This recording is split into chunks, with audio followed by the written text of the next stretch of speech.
Mohon perhatian, acara diseminasi budaya positif di sekolah oleh Bapak Idam Khairi SPD segera dimulai. Assalamualaikum warahmatullahi wabarakatuh. Yang terhormat Ibu Siti Rohmawati SPD selaku Kepala SDN 1 Patalan, yang saya hormati Bapak Idam Khairi SPD selaku narasumber, dan yang saya hormati pula teman-temanku Bapak Ibu Guru SDN 1 Patalan.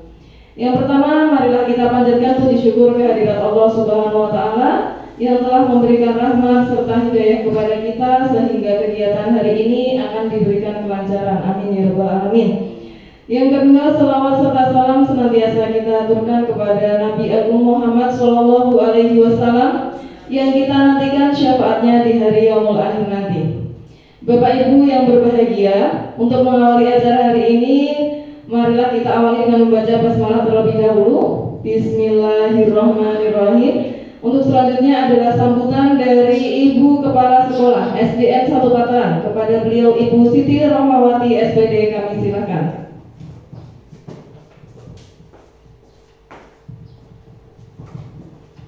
Assalamualaikum warahmatullahi wabarakatuh. Yang saya hormati Bapak Idam Khairi SPD selaku CGP Angkatan 11 Kabupaten Blora dari SDN 1 Patalan. Yang saya hormati Bapak Ibu Guru SDN 1 Patalan yang berbahagia. Pertama-tama marilah kita panjatkan puji syukur kehadirat Allah Subhanahu wa Ta'ala yang telah melimpahkan rahmat-Nya kepada kita sehingga hari ini kita bisa bersama dalam acara kegiatan diseminasi budaya positif di sekolah. Kedua, tak lupa sholawat serta salam senantiasa kita haturkan kepada junjungan kita Nabi Muhammad Shallallahu Alaihi Wasallam yang senantiasa kita nantikan syafaatnya. Bapak Ibu Guru yang berbahagia, pada siang hari ini alhamdulillah Bapak Idam Khairi akan melakukan diseminasi budaya positif di sekolah yang merupakan implementasi dari modul 1.4 pendidikan guru penggerak. Nanti Bapak Idam Khairi akan membagikan praktik baik yang telah dilakukannya di kelas. Nanti mari kita ikuti bersama-sama. Kita dengarkan baik-baik apa yang disampaikan oleh Pak Idam dan semoga bisa kita praktikkan juga di kelas kita. Saya sebagai kepala sekolah merasa bangga memiliki calon guru penggerak yang bisa mempraktikkan apa yang didapatkannya dari pendidikan guru penggerak di kelas. Semoga apa yang didapatkan Pak Idam Khairi dari pendidikan guru penggerak ini dapat diimplementasikan di sekolah dan juga dapat ditularkan kepada semua Bapak Ibu guru di sekolah sehingga akhirnya di sekolah kita ini maju, murid-muridnya dapat berprestasi dan selalu mendapatkan apa yang dicita-citakan. Sekian sambutan dari saya. Assalamualaikum warahmatullahi wabarakatuh.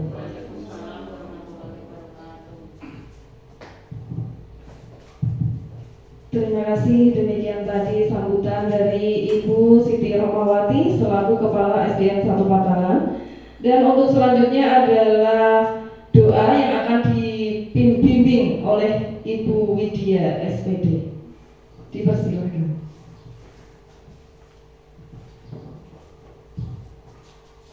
Bapak Ibu semua, untuk terlaksananya ya acara diseminasi budaya positif di sekolah, untuk kelancaran acara kita hari ini, marilah kita berdoa terlebih dahulu. Berdoa mulai.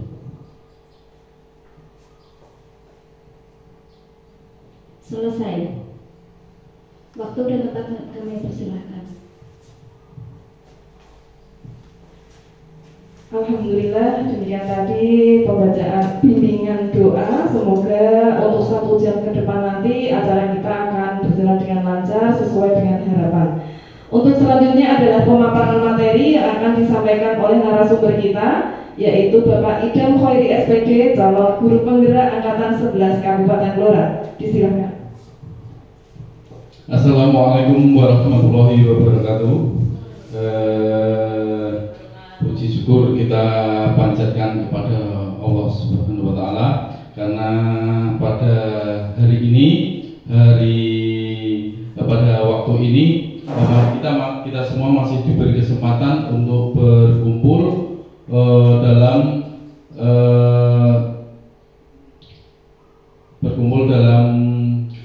acara diseminasi budaya positif di sekolah SDN 1 Patalan.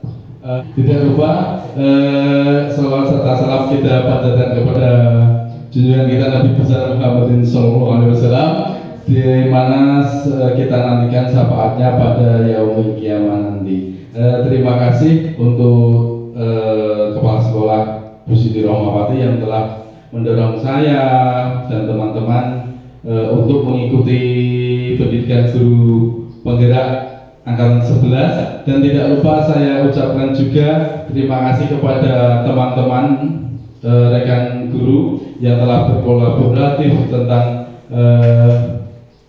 budaya positif, di mana saya hanyalah seorang guru mungkin yang belum mampu untuk melaksanakan budaya positif, tetapi untuk dari guru penggerak, program guru penggerak, dan dibantu oleh teman-teman, kita berkolaboratif sehingga insya Allah saya dapat menjalankan dan melaksanakan budaya positif di sekolah.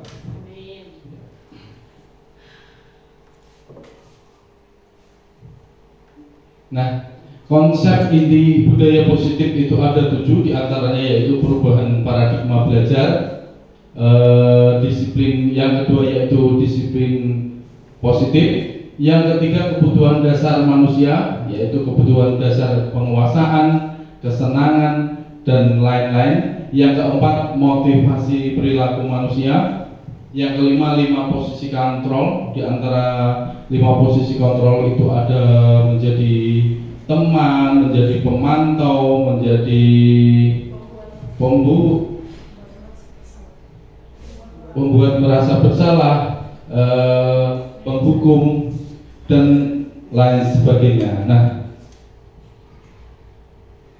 Nah, yang keenam yaitu konsep inti dari budaya positif yang keenam atau selanjutnya yaitu keyakinan kelas, di mana keyakinan kelas itu kita hasilkan dari kesepakatan antara guru dengan murid yang ada di kelas tersebut, sehingga artinya sesuatu yang ada di kelas tersebut bukan merupakan paksaan, tetapi merupakan kesepakatan yang telah dilaksanakan antara guru dan siswa, sehingga keyakinan tersebut bertujuan menjadikan kelas tersebut menjadi lebih tertib, lebih aman, lebih istilahnya lebih berjalan dengan baik di kedepannya. Dan yang konsep inti budaya selanjutnya yaitu segitiga restitusi, atau dalam hal ini segitiga restitusi itu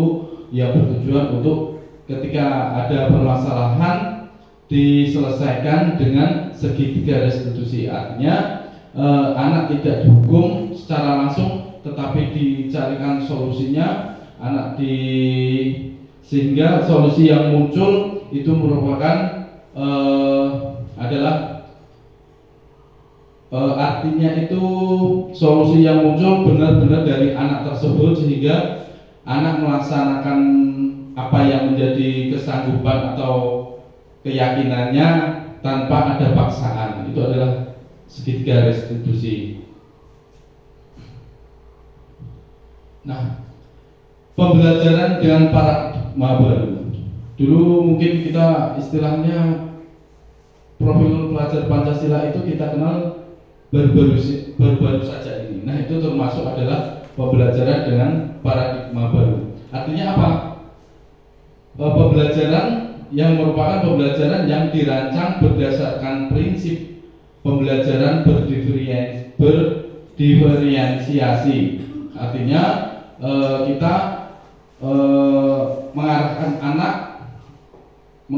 anak untuk belajar, dan kita pun sebagai guru kita harus memfasilitasi mereka dengan berbagai sumber belajar, berbagai sumber istilahnya produk, sehingga di sini berdiferensiasi itu bertujuan untuk meningkatkan pemahaman siswa sesuai kebutuhannya berdasarkan tahap perkembangan untuk mewujudkan profil pelajar Pancasila yang diantaranya yaitu bertakwa kepada Tuhan Yang Maha Esa, beriman bertakwa kepada Tuhan Yang Maha Esa, dan berakhlak mulia. Yang selanjutnya berkebinekaan global, bergotong royong, kreatif, bernalar kritis, mandiri. Nah, keenam hal ini adalah cerminan dari profil pelajar Pancasila yang merupakan paradigma baru pada saat ini.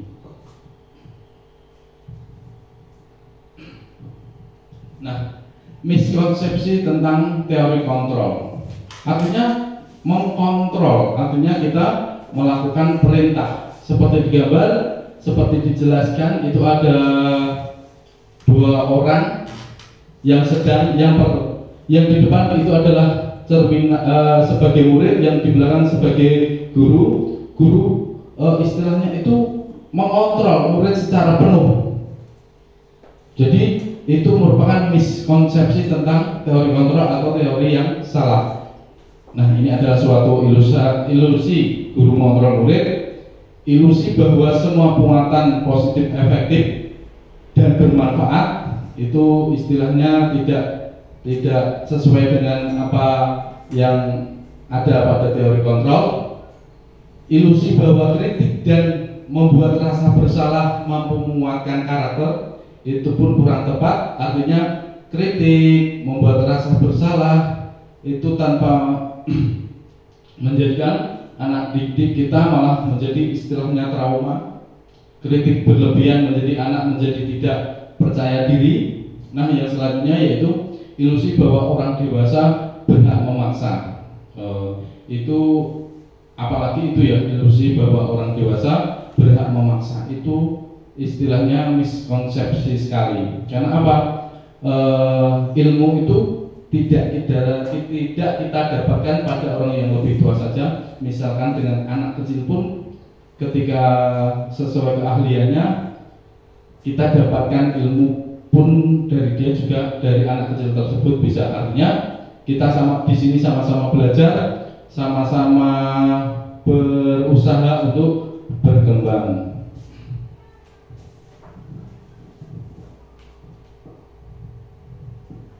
Nah, perubahan paradigma stimulus respon.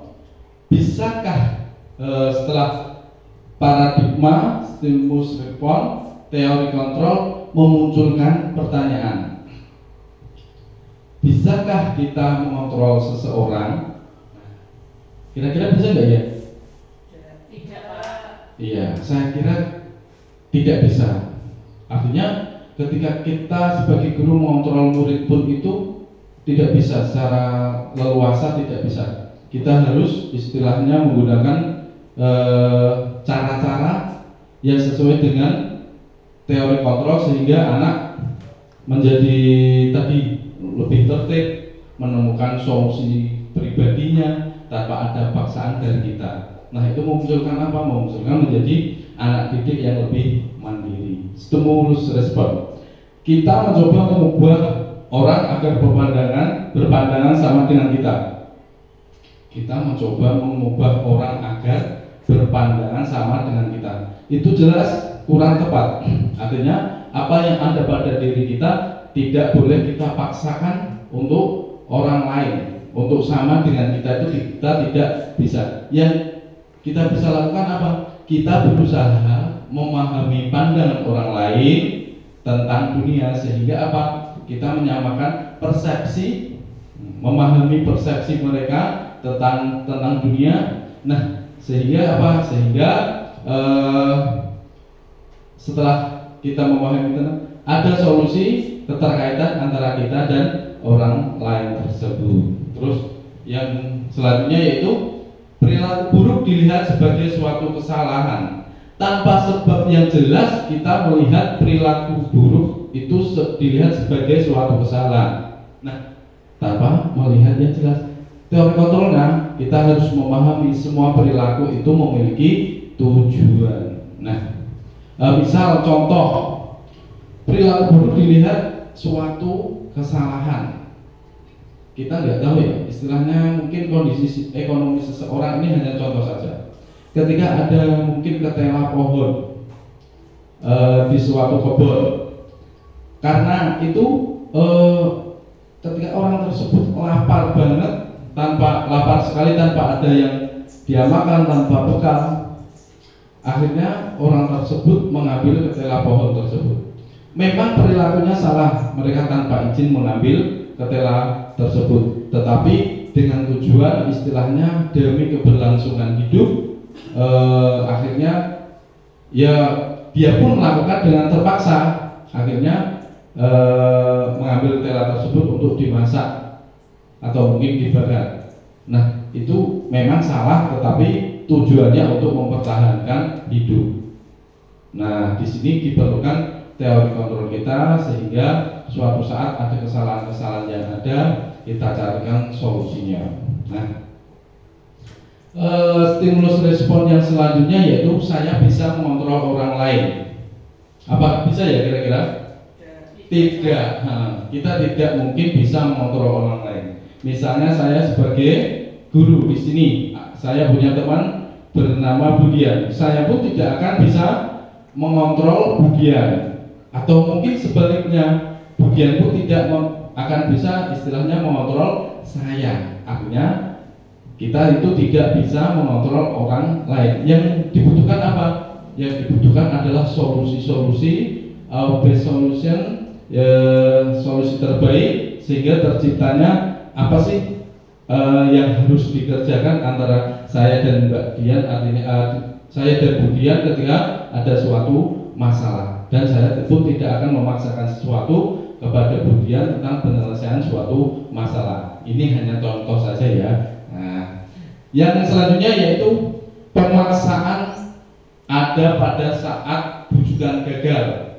Nah, di sini bahayanya stimulus respon yang pemaksaan ada pada saat bujukan gagal. Nah, ini menjadi pemaksaan. Contohnya mungkin pemaksaan yang gagal, istinya bujukan yang gagal akhirnya menjadi apa? Perampasan hak untuk bersuara di sini. Teori kontrolnya yaitu kolaborasi dan kesepakatan menciptakan pilihan-pilihan baru. Artinya saya berkolaborasi dengan guru-guru yang lain dan teman sejawat untuk mencari kesepakatan dan menciptakan pilihan-pilihan baru.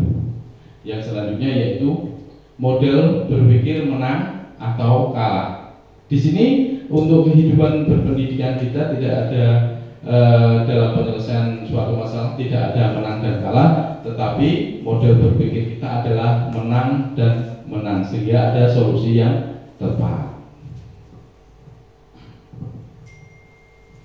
Nah, setelah tadi kita membicarakan ke 7 disiplin tadi, apa itu disiplin positif?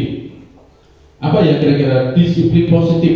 Disiplin terdiri dari disiplin dan positif. Coba yang bisa coba ada yang bisa mungkin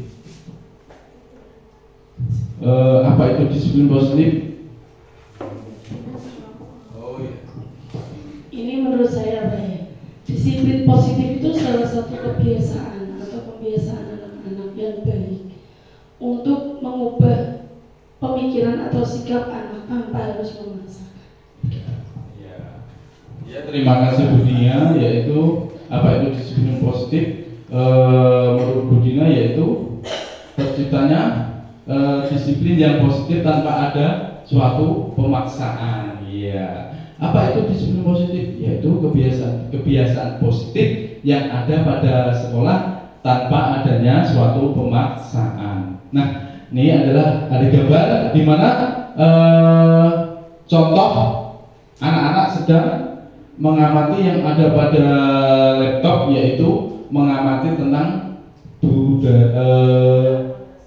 Garuda Pancasila tersebut ada burung Garuda yang membawa perisai yang terdiri dari sila-sila Pancasila. Nah, itu adalah merupakan contoh budaya positif. Nah, disiplin positif mengacu kepada apa? Disiplin positif mengacu kepada bagaimana seseorang guru membimbing muridnya dalam menumbuhkan disiplin diri, karena motivasi internal, artinya dari diri dalam murid itu sendiri, untuk mewujudkan murid yang merdeka. Jadi istilahnya guru membimbing muridnya dalam menumbuhkan disiplin diri, disiplin dari diri murid itu sendiri untuk mewujudkan murid yang merdeka. Merdeka itu adanya tanpa adanya paksaan, tanpa adanya istilahnya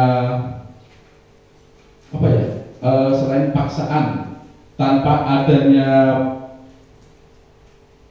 mengurangi rasa kemerdekaan mereka untuk melakukan sesuatu yang lebih positif. Nah,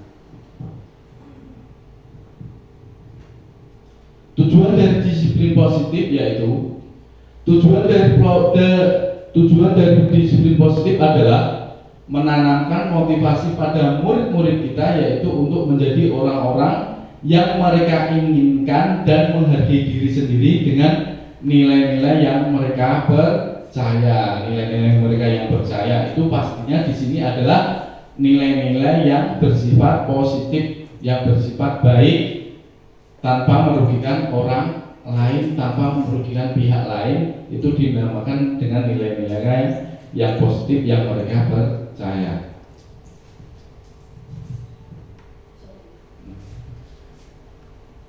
Nah, di sini adalah nilai-nilai kebajikan universal.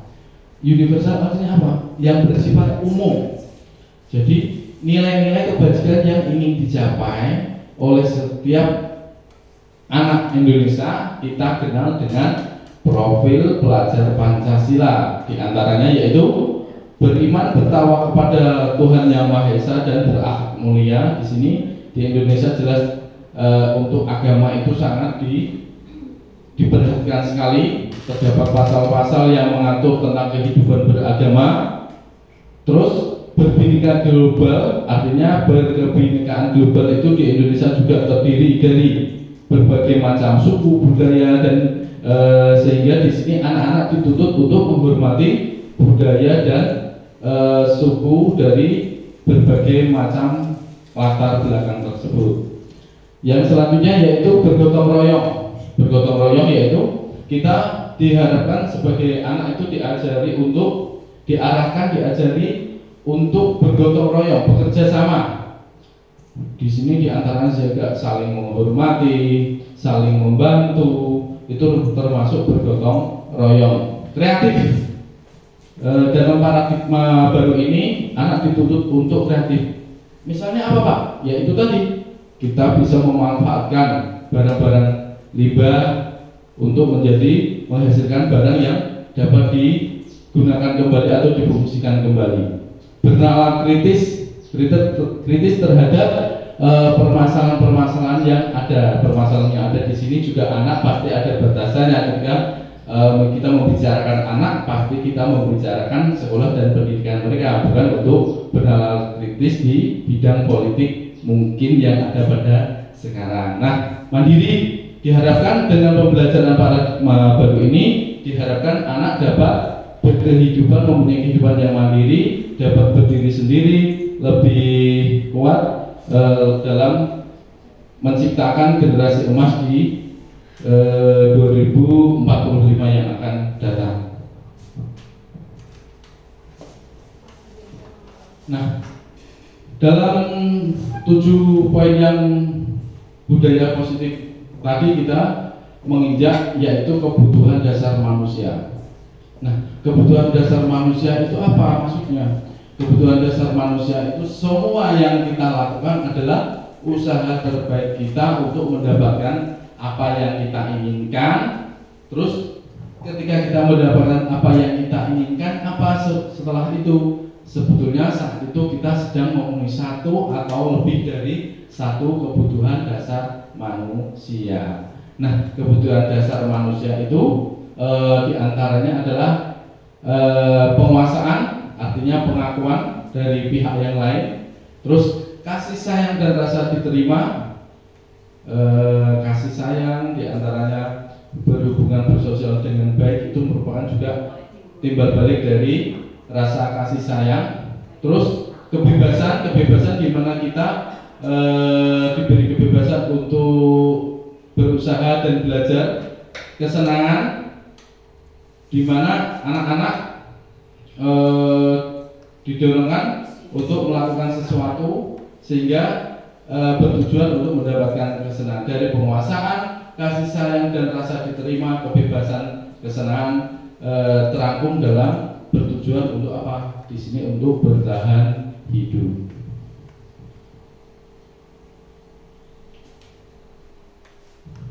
Nah, dari 5 kebutuhan dasar manusia tadi, bertahan hidup, misalnya untuk bertahan hidup jelas kita membutuhkan kesehatan.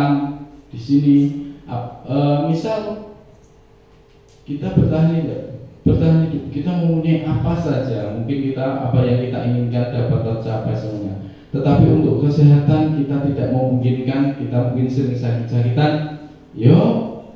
akan sia-sia juga. Jadi kesehatan itu adalah di antara contoh bertahan hidup, yaitu kesehatan, rumah, dan makanan yang layak untuk kita makan. Kasih sayang, poin yang kedua yaitu kasih sayang. Kebutuhan akan hubungan dan koneksi sosial dan rasa diterima. Kebutuhan akan hubungan dan koneksi sosial. Artinya apa? Kita berhubungan baik dengan orang lain itu merupakan wujud kasih sayang dengan sosial. Koneksi itu hubungan, sosial itu lingkungan. Nah, jadi berhubungan baik dengan lingkungan sekitar. Penguasaan diakui atas prestasi. Jadi ketika kita mempunyai suatu prestasi diakui oleh pihak lain, oleh orang lain, itu merupakan suatu penguasaan. Ingin dihormati, pengakuan atas kemampuan. Nah, itu merupakan kebutuhan dasar manusia di hal penguasaan. Kebebasan, kemandirian, otonomi, memiliki pilihan, itu adalah merupakan kebebasan dan dijalankan tanpa ada pemaksaan dari pihak manapun. Kesenangan, kebutuhan dasar manusia yang terakhir yaitu kesenangan, mencari kesenangan, bermain dan tertawa.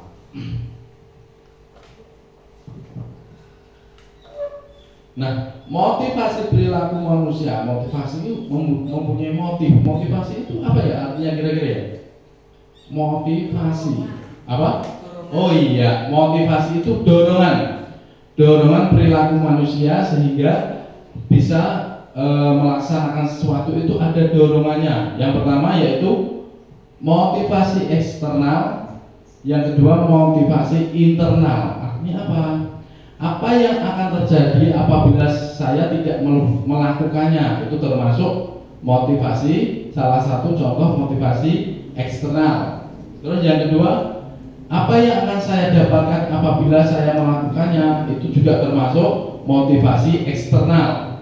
Yang selanjutnya motivasi internal, yaitu tujuan disiplin positif. Ya, artinya saya akan menjadi orang yang seperti apa bila saya melakukannya. Itu adalah istilahnya tujuan yang muncul dari diri sendiri. Itu adalah tujuan motivasi internal. Sedangkan eksternal dari luar. Apabila tadi contohnya apa yang akan saya dapatkan apabila saya melakukannya, artinya pamrih juga, itu bukan dari diri sendiri. Nah, next.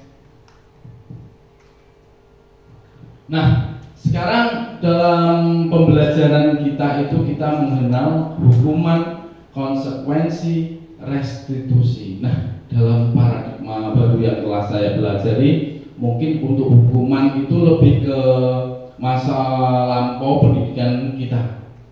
Nah, untuk paradigma baru kita telah menemukan suatu cara, yaitu yang lebih idealnya dalam penanganan suatu masalah, yaitu dengan menggunakan restitusi. Nah, sebelum kita melangkah ke restitusi, alangkah baiknya kita belajar kembali tentang hukuman. Nah, hukuman itu tidak terencana atau tiba-tiba. Jadi tidak terencana atau tiba-tiba. Murid tidak tahu apa yang akan terjadi atau tidak dilibatkan. Artinya murid tidak tahu apa yang akan terjadi atau tidak dilibatkan. Dalam istilahnya, ketika seorang guru melakukan hukuman itu, kamu itu salah. Jadi istilahnya murid itu tidak diberi kesempatan untuk mungkin menjelaskan alasannya kenapa dia sampai melakukan seperti itu. Nah, itu adalah hukuman. Bersifat satu arah, seperti tadi yang saya katakan, kamu itu salah. Artinya bersifat satu arah di sini dari kita sebagai guru untuk murid yang sifatnya menjudge, mengadili dan memutuskan bahwa kamu itu salah dan bersifat satu arah. Nah, berupa hukuman fisik itu bisa untuk, contohnya mungkin disuruh lari keliling lapangan, disuruh push up mungkin, atau lebih contoh ekstrimnya mungkin memukul, mencubit. Nah, sedangkan hukuman fisikis, contohnya kata-kata verbal, mungkin dengan berkata-kata yang agak kurang mengenakan, mungkin lebih di sini membentak dan sebagainya, itu lebih ke fisikis. Jadi diharapkan kita sebagai guru dalam paradigma baru ini sebaiknya kita melakukan istilahnya apa yang terbaik buat anak didik kita. Mungkin kita tidak bisa menghilangkan hukuman secara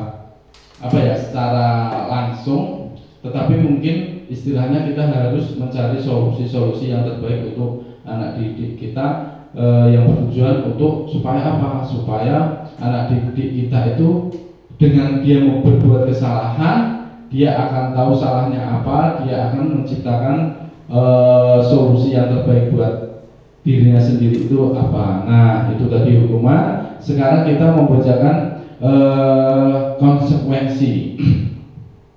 Sebenarnya konsekuensi di sini itu sudah mendekati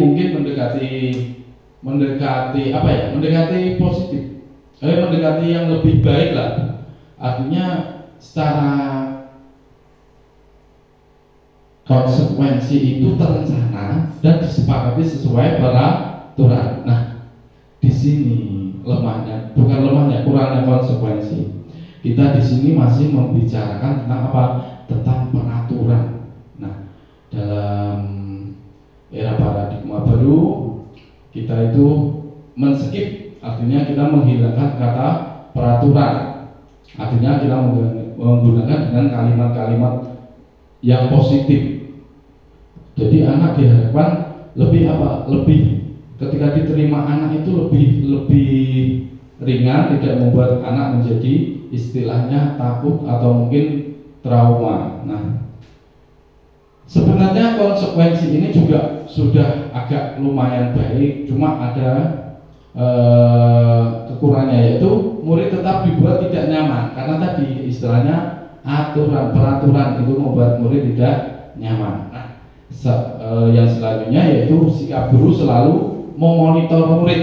Jadi setiap guru pun di sini selalu memonitor, mengawasi, memonitor, memantau dan sebagainya. Itu membuat murid tidak nyaman. Yang paradigma baru ini telah menemukan, artinya kita mensepakati, kita bukan menghilangkan hukuman, kita bukan menghilangkan konsekuensi, tetapi kita lebih mencari hal yang terbaik untuk permasalahan pada anak didik kita itu dengan menggunakan restitusi.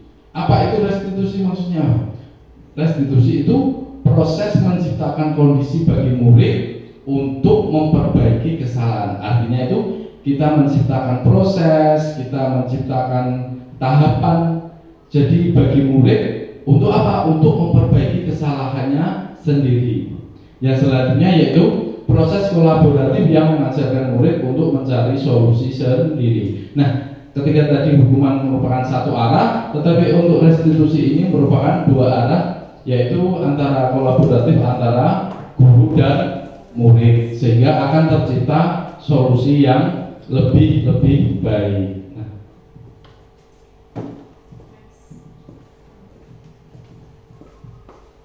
Nah, setelah tadi kita membicarakan hukuman, konsekuensi, restitusi, sebenarnya di mana sih posisi kita sebagai guru? Di mana posisi kita sebagai guru? Yang pertama yaitu sebagai penghukum. Nah, tadi kita bahas panjang lebar tentang penghukum tadi, kira-kira untuk paradigma baru jelas. Kayaknya kurang tepat juga. Terus yang kedua, posisi kontrol guru yaitu sebagai pembuat merasa bersalah. Artinya ketika anak itu melakukan kesalahan, kita membuat anak itu merasa lebih bersalah. Nah, itu apa? Akhirnya anak menjadi berkecil hati. Anak jadi mungkin malah lebih minder. Ketika penghukum menjadikan anak mungkin menjadi dendam karena komunikasinya satu arah. Ketika pembuat merasa bersalah, anak itu menjadi lebih takut, kurang percaya diri.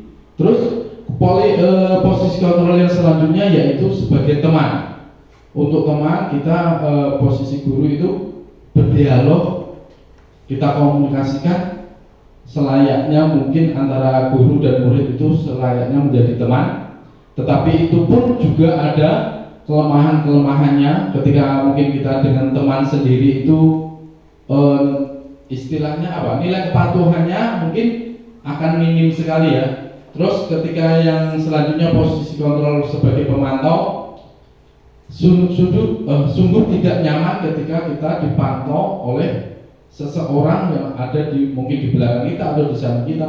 Itu menjadikan kita tidak nyaman, walaupun mungkin kita salah pun. Artinya apa? Nah, solusi-solusi ini pun yang harus kita temukan untuk menyelesaikan masalah sehingga apa? Terciptanya kondisi-kondisi yang kita inginkan. Nah, dari keempat posisi kontrol tersebut, di penghukum mungkin kurang begitu baik juga, di pembuat merasa bersalah juga kurang baik, mungkin kurang, artinya membuat anak menjadi takut, menjadi teman pun artinya tidak begitu apa istilahnya, mungkin akhirnya feedbacknya antara guru dan murid itu lebih mungkin apa ya istilahnya, mungkin rasa sopannya jadi kurang. Untuk pemantau membuat anak merasa tidak nyaman. Nah, di paradigma baru kita itu kita menemukan posisi kontrol yang kelima mungkin yang lebih ideal, yaitu sebagai manajer, di mana kita sebagai guru dituntut untuk memanajer, istilahnya memanage, artinya jadi anak nanti tahu kesalahannya, tahu solusinya, apa mungkin yang terbaik buat murid itu akan tercipta. Nah, pada selanjutnya yaitu ada video 1, di ujung rotan ada emas.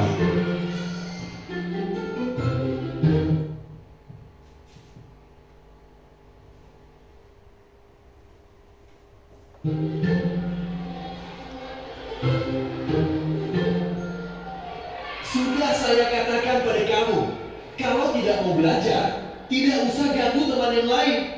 Kamu ini bisa gak sih sekali aja menjadi murid yang baik? Ini terakhir ya, Pak Guru peringatkan.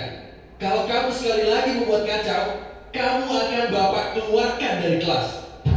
Mendengar perkataan Pak Tejo, Adi terdiam dan menunduk, tak berkata tidak sepatah pun. Setelah Pak Tejo kembali ke depan kelas, Adi terlihat mencoret-coret bukunya dengan geram. Wajahnya pun merah. Nah, Dari kasus yang video pertama tadi, Pak Tejo telah melakukan apa kira-kira ya? Posisi kontrol apa kira-kira? Iya, melakukan posisi kontrol penghukum. Artinya Adi tidak diberikan kesempatan untuk, mungkin kenapa dia melakukan hal seperti itu, hanya Pak Tejo saja yang berkomunikasi satu arah langsung memarahi Adi tanpa istilahnya memberi kesempatan untuk Adi mencoba mengklarifikasinya. Next.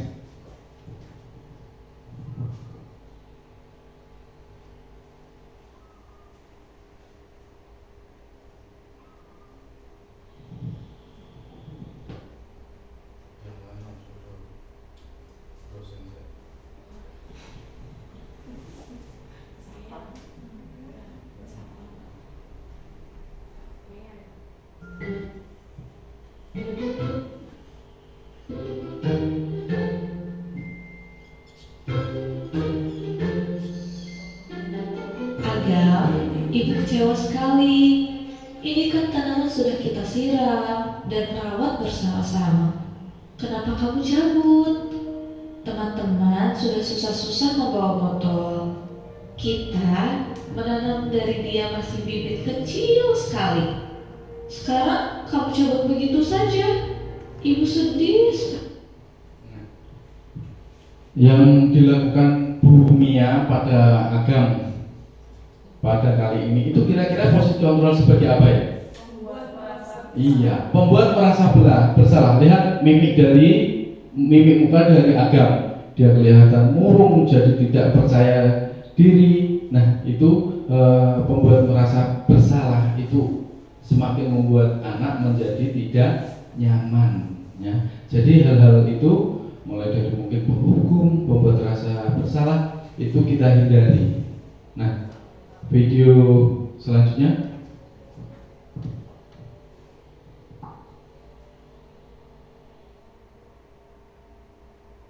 Farid, kamu kenapa terlambat? Maaf Pak, tadi telat bangun. Kamu ini tadi malam tidur jam berapa? Jam 12 Pak.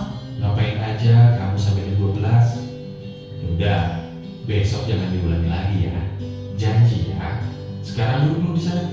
Nanti biar bapak bantu, biar kamu bisa masuk kelas. Siap Pak, terima kasih.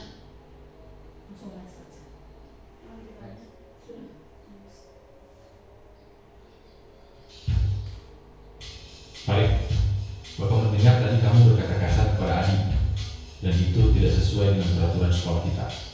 Aku cuma bercanda kok Pak. Tindakan kamu tadi merupakan pelanggaran level 1, yaitu berkata tidak sopan kepada teman di lingkungan sekolah. Sesuai peraturan yang ada di sekolah kita, konsekuensi dari pelanggaran level 1 adalah teguran lisan dari guru. Tapi Pak, Ini adalah teguran lisan dari bapak, jangan diulang lagi. Pak Burhan kok gitu? Ya. Nah, ini yang untuk video yang ketiga dan keempat, kira-kira posisi kontrol guru sebagai apa ya? Untuk teman-teman. Sebagai apa? Iya, sebagai teman. Kita lihat dari posisi siapa ini tadi? Farid itu walaupun salah, tetapi dia tidak merasa bersalah. Karena apa? Karena tadi Pak Burhan itu terlalu lunak mungkin, atau mungkin bukan kurang tegas dalam di sini.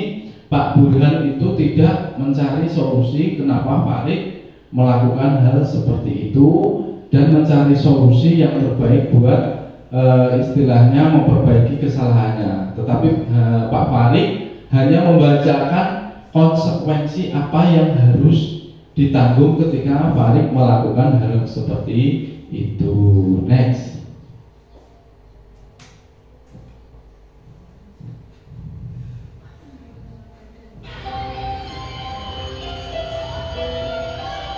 Anak-anak, sudah jam masuk kelas. Ayo berbaris dalam waktu 20 hitungan. Bagus sih Pak, kamu berbaris tertib dan kukunya bersih. Kamu bisa dapat 3 bintang. Kenzi, bagaimana peraturan mengenai kebersihan kuku? Harus pendek dan bersih, Bu Tian. Lalu bagaimana dengan kuku Kenzi?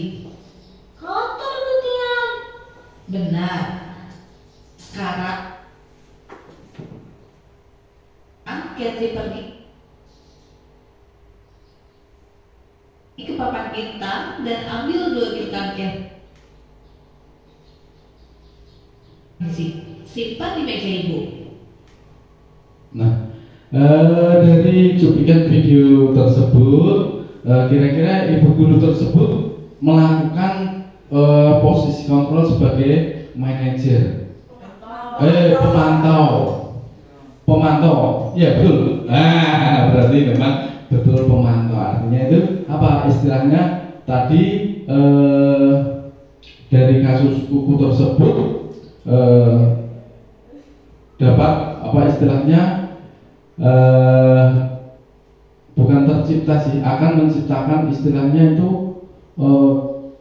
anak akan tahu kesalahan-kesalahannya, tetapi juga anak artinya tidak nyaman ketika harus dibandingkan dengan anak yang lain. Dan ada hukumannya ketika juga Kenzi mendapatkan bintang 2, sedangkan temannya tadi yang melakukan pelanggaran dikurangi bintang tersebut. Hal itu dalam paradigma baru atau mungkin budaya positif baru-baru ini, untuk istilahnya kita itu di dalam kehidupan berpendidikan tidak diperbolehkan untuk adanya kompetisi. Nah, ini masih akan menciptakan kompetisi ya. Jadi hal-hal itu memang kurang begitu baik. Next.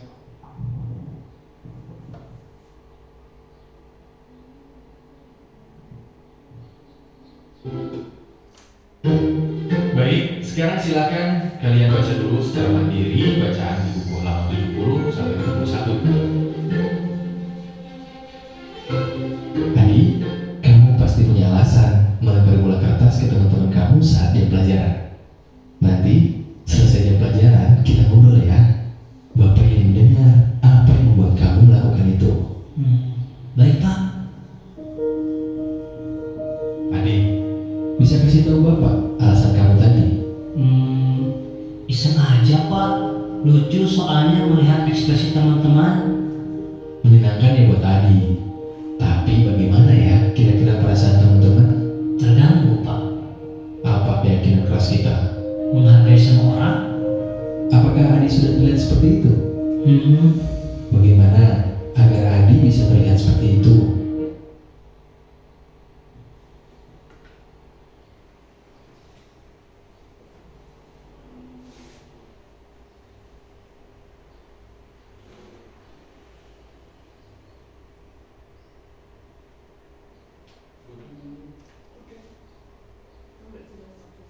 Nah, itu tadi adalah ketika Adi melakukan kesalahan, yaitu dengan cara melemparkan kertas kepada temannya, sehingga apa? Sehingga temannya tidak merasa nyaman. Nah, seketika setelah itu Pak Guru tahu, akhirnya berdialog dengan Adi dan diselesaikan ketika jam istirahat. Artinya apa? Yang poin pertama yaitu Pak Guru tersebut tidak memarahi Adi secara langsung di depan teman-temannya, karena hal itu bisa membuat Adi menjadi merasa malu mungkin, atau bahkan bisa menjadi dendam. Dan akhirnya apa? Ketika jam istirahat, dialog bersama atau mungkin berkolaboratif antara guru dengan murid untuk menemukan masalah. Ketika ditanyakan kira-kira itu salah atau tidak apa yang dilakukan oleh Adi, akhirnya terus ditemukan atau istilahnya kita bacakan atau kita istilahnya kita bacakan kembali keyakinan kelas apa yang kita tanyakan, keyakinan kelas apa yang telah dilanggar oleh Adi, sehingga Adi akan mengetahui bahwa dia sedang melanggar keyakinan kelas yang telah disepakati bersama, sehingga Pak Guru akan menanyakan kembali, nah kira-kira apa yang bisa dilakukan Adi setelah ini untuk menebus kesalahan. istilahnya. Jadi hal tersebut yang dilakukan oleh Pak Guru tersebut merupakan posisi manajer. Artinya Pak Guru tidak melakukan hukuman, tidak istilahnya komunikasi satu arah, tidak membuat adik juga kecil hati karena diperlakukan sebagai pembuat masalah, pembuat rasa bersalah, yang selanjutnya juga tidak sebagai istilahnya teman yang biasanya kalau teman itu komunikasinya berlebihan, mungkin rasa sopannya pun agak kurang. Terus sebagai pemantau di sini dalam hal ini terjadi kalau komunikasi dua arah sehingga tidak adanya pemantau. Kalau pemantau pun itu artinya yang dipantau itu akan merasa tidak nyaman. Tetapi di sini yang dilakukan oleh Pak Guru, terciptanya kondisi di mana terjadi kolaborasi antara Pak Guru dengan murid sehingga tercipta suatu solusi yang baik, sehingga si pelanggar ini atau mungkin adik ini ketika ditanyakan tentang keyakinan kelas yang telah dia langgar, dia akan menjawab dan tidak akan mengulanginya, dan sebagai mungkin untuk langkah kedepannya dia akan melakukan sesuatu yang membuat dia akan menjadi lebih baik di kemudian harinya. Next. Nah, di sini adalah tadi setelah kita berbicara panjang lebar tentang keyakinan kelas, nah tentang mungkin yang telah disepakati keyakinan kelas itu apa sih sebenarnya, apa itu yang dinamakan keyakinan kelas. Nah, keyakinan kelas di sini akan muncul pertanyaan, mengapa keyakinan kelas bukan peraturan kelas? Siapa yang bisa mencoba berbagi, menjelaskan apa yang disebut dengan keyakinan kelas dan mengapa bukan peraturan kelas? Coba Budian bisa. Mengapa keyakinan kelas dan mengapa bukan peraturan kelas?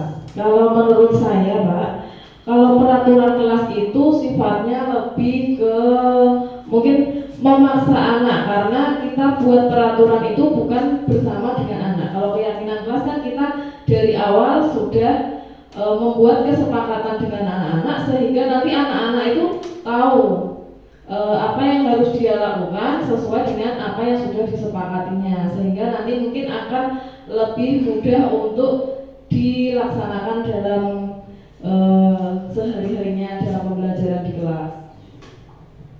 Terima kasih Budian, jawabannya bagus sekali. Nah, mengapa keyakinan kelas bukan peraturan kelas? Dalam paradigma baru ini kita istilah di dunia pendidikan paradigma baru ini, kita itu bukan menghilangkan peraturan kelas, tapi lebih mungkin membuat keyakinan kelas. Artinya apa? Keyakinan kelas itu telah kita sepakati bersama penghuni kelas, antara guru dengan warga kelas, sedangkan atau mungkin dengan murid, sedangkan peraturan itu dibuat berdasarkan mungkin warisan-warisan yang ada pada kelas-kelas terdahulu, sehingga artinya apa? Peraturan tersebut mungkin tidak sesuai atau sudah tidak relevan dengan kehidupan atau mungkin kegiatan kelas yang ada pada masa sekarang. Artinya keyakinan kelas kita buat secara secara bersama-sama, berkolaboratif antara guru dengan siswa atau dengan murid. Nah, pembentukan keyakinan kelas dalam istilahnya tadi mungkin base solusinya yaitu keyakinan kelas. Nah, dalam pembentukan keyakinan kelas itu ternyata apa ya sih keyakinan kelas itu? Nah, keyakinan kelas itu bersifat abstrak. Artinya apa? Ya, yang ada pada kondisi murid tersebut, apa yang ada pada suatu kondisi kelas tersebut. Jadi bersifat abstrak. Yang selanjutnya yaitu berupa pernyataan universal. Berupa pernyataan universal itu artinya berlaku untuk umum, baik membawa budaya positif yang baik, tetapi yang bersifat umum, tidak pada kelas itu saja, tetapi untuk umum. Nah, dibuat dalam pernyataan positif. Nah, dibuat dalam pernyataan positif, artinya di sini diharapkan kalimat-kalimat yang muncul dalam keyakinan kelas itu lebih menggunakan kalimat yang positif. Artinya kalau dulu itu tidak boleh membuang sampah sembarangan, tetapi untuk keyakinan kelas yaitu lebih ke menjaga kebersihan kelas. Mungkin kalau dulu tidak boleh terlambat, kalau sekarang mungkin keyakinan kelasnya yaitu berangkat tepat waktu. Jadi kalimat-kalimat tersebut itu artinya tidak istilahnya penekanan, tetapi hal yang ringan, tetapi itu mewakilkan semuanya. Terus sedikit saja agar mudah diingat. Artinya apa sedikit saja? Kok sedikit saja sih Pak? Iya, sedikit saja itu kalimatnya sedikit saja, singkat saja, tidak usah terlalu panjang lebar. Kamu harus menjaga kebersihan karena kebersihan sebagian dari iman. Karena itu terlalu panjang. Hanya menjaga kebersihan pun di sini anak-anak akan terbiasa menjaga kebersihan, sehingga apa? Ketika menjaga kebersihan itu dalam kegiatan agama merupakan sebagian dari iman, di sini merupakan menjadi motivasi tersendiri dari anak-anak untuk menjaga kebersihan. Jadi keyakinan kelas itu ditulis dalam kalimat yang singkat saja, singkat padat. Nah, yang selanjutnya yaitu sesuai dengan kondisi kelas dan sekolah agar mudah diterapkan. Artinya misal nih sesuai dengan kondisi kelas dan sekolah agar mudah diterapkan. Harus mungkin keyakinan kelasnya dinding harus bersih dan rapi, mungkin menjaga kebersihan dinding dan rapi. Nah, kondisi sekolah, kondisi kelas sekarang kan ketika dinding kok bersih itu malah lucu. Artinya apa? Kita harus tadi seperti tadi ya, kita harus berikan kata-kata istilahnya mungkin penambahan kosakata bahasa Inggris tadi seperti yang hasil kemarin literasi itu, terus berbagai macam hasil karya anak kita tempelkan kepada.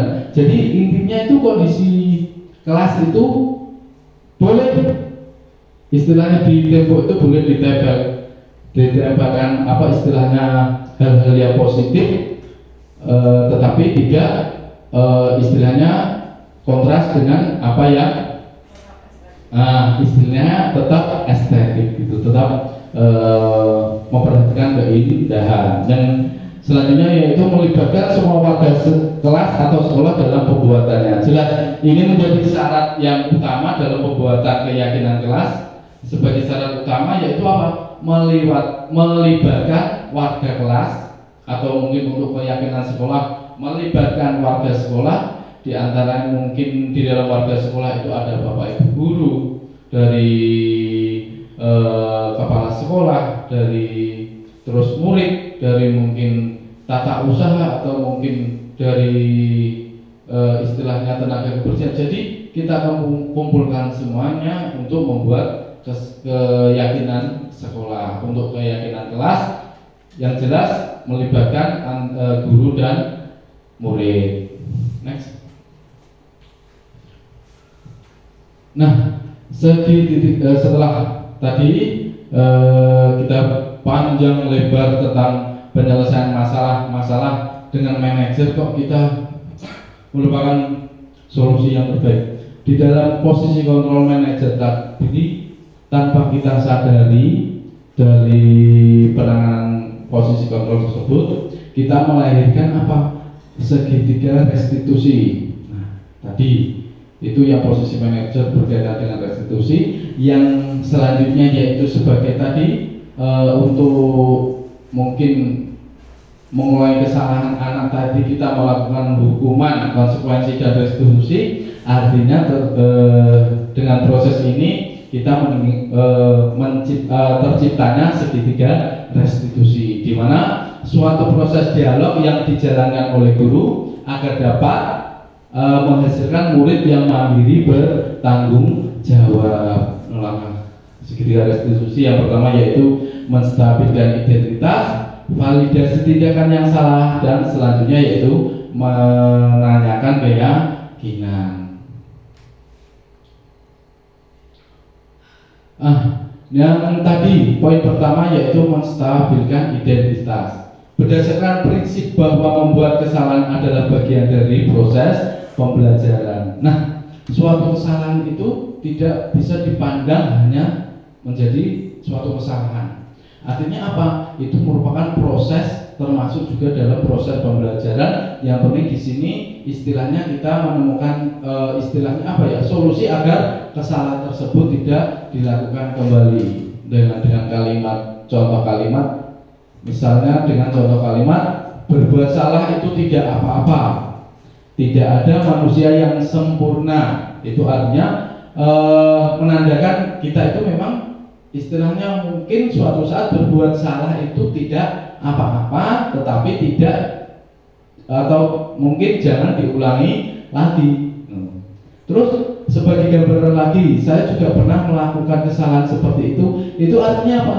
Memberikan anak istilahnya motivasi tersendiri. Jadi peristiwa ini bukan anak tersebut yang istilahnya mengalami, tetapi mungkin kesalahan ini bersifat umum, tetapi harus diselesaikan. Nah, kita bisa menyelesaikan ini. Kalimat selanjutnya mungkin bapak atau ibu tidak tertarik mencari siapa yang salah, tapi bapak ibu ingin mencari solusi dari permasalahan ini. Misal kita menangani anak yang bertengkar, gunakan saja kalimat yang ini. Bapak tidak tertarik mencari siapa yang salah, tapi bapak ingin mencari solusi dari permasalahan ini. Jadi anak itu tidak kamu salah, kamu benar, kamu yang salah, kamu yang benar. Nah, itu tanpa kita tahu penyebabnya, itu akan membuat anak menjadi istilahnya tadi pendendam, mungkin akan berkecil hati, saling menyalahkan. Tetapi mungkin di sini akan kita mencari solusi-solusi yang tepat. Terus selanjutnya yaitu kamu berhak merasa begitu. Nah, apakah kamu sedang menjadi teman yang baik buat dirimu sendiri?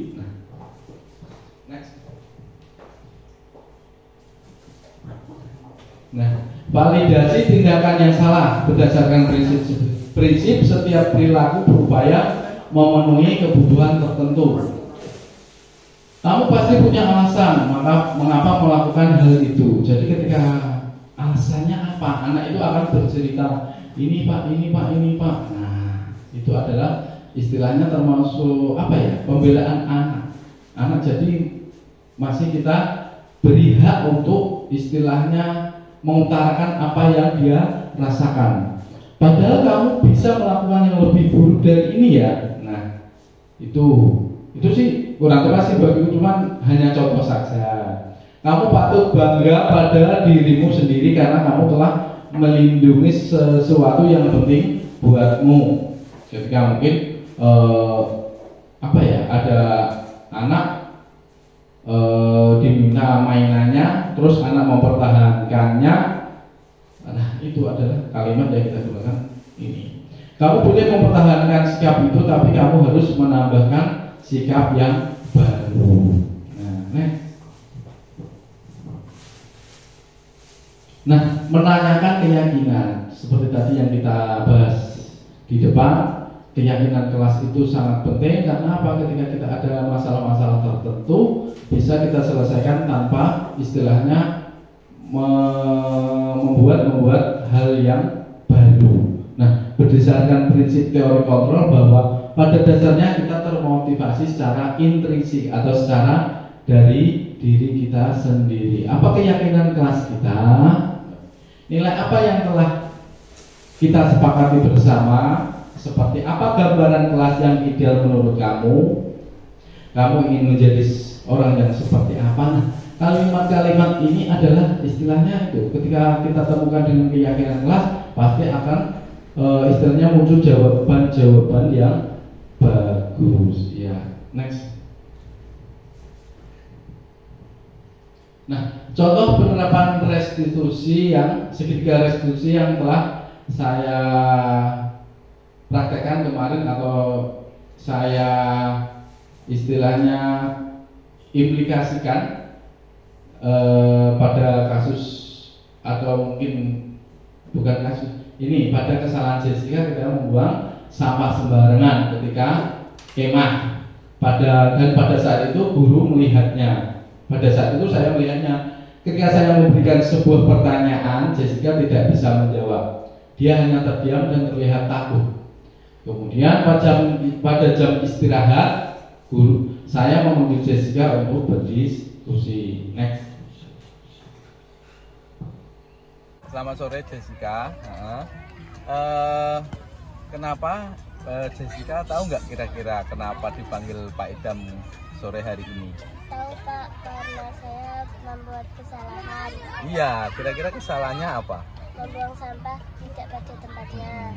Sebenarnya kesalahan kamu itu tidak perlu terjadi apabila Jessica mematuhi kesepakatan-kesepakatan yang telah dibuat kemarin. Berarti kalau apa tadi kesalahannya?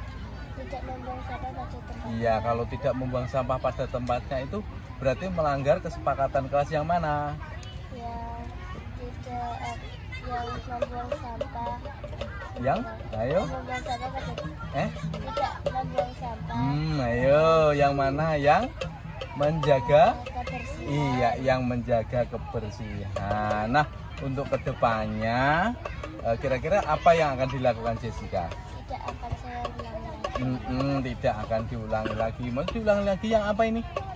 Yang membuang sampah. Membuang sampah sembarangan ya. Berarti untuk waktu yang akan datang, untuk sampah dibuang di tempat sampah sebagaimana mestinya. Ya sudah, lain kali jangan diulangi lagi. Sana bermain lagi.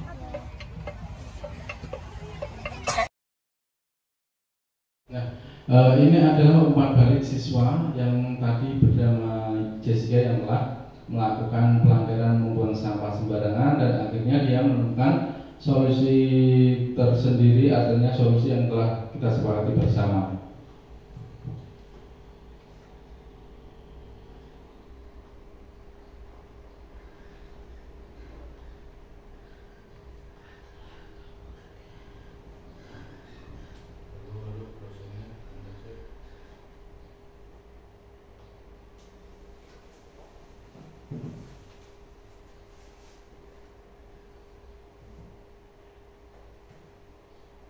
Assalamualaikum warahmatullahi wabarakatuh. Perkenalkan, nama saya Jessica dari kelas 6 SDN 1 Patalan.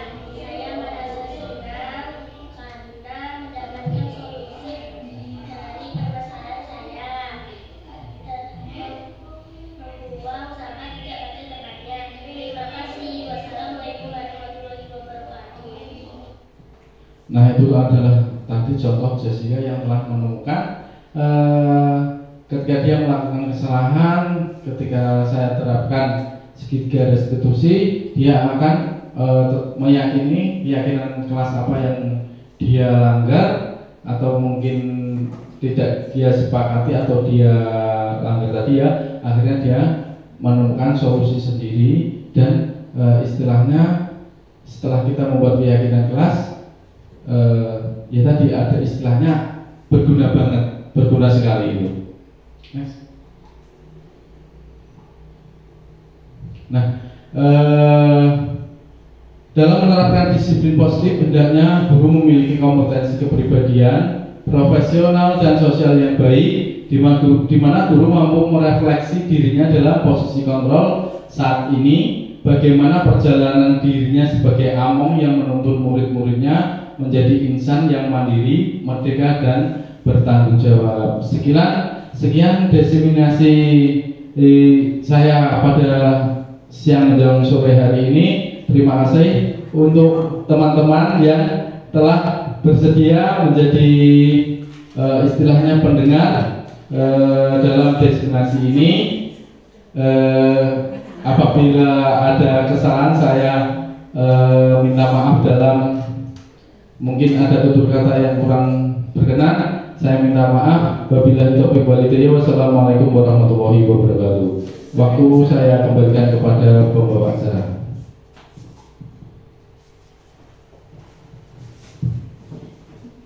Baiklah, terima kasih. Demikian tadi adalah pemaparan materi dan berbagi praktik baik dari narasumber kita, Bapak Idam Khairi SPD, yaitu CGP Angkatan 11 Kabupaten Blora. Semoga apa yang sudah dibagikan kepada kita bisa bermanfaat dan bisa kita terapkan bersama-sama di kelas kita masing-masing. Dari saya selaku pembawa acara memohon maaf sebesar-besarnya atas kesalahan dan juga tutur kata yang kurang berkenan. Wabillahi taufiq wal hidayah. Wassalamualaikum warahmatullahi wabarakatuh.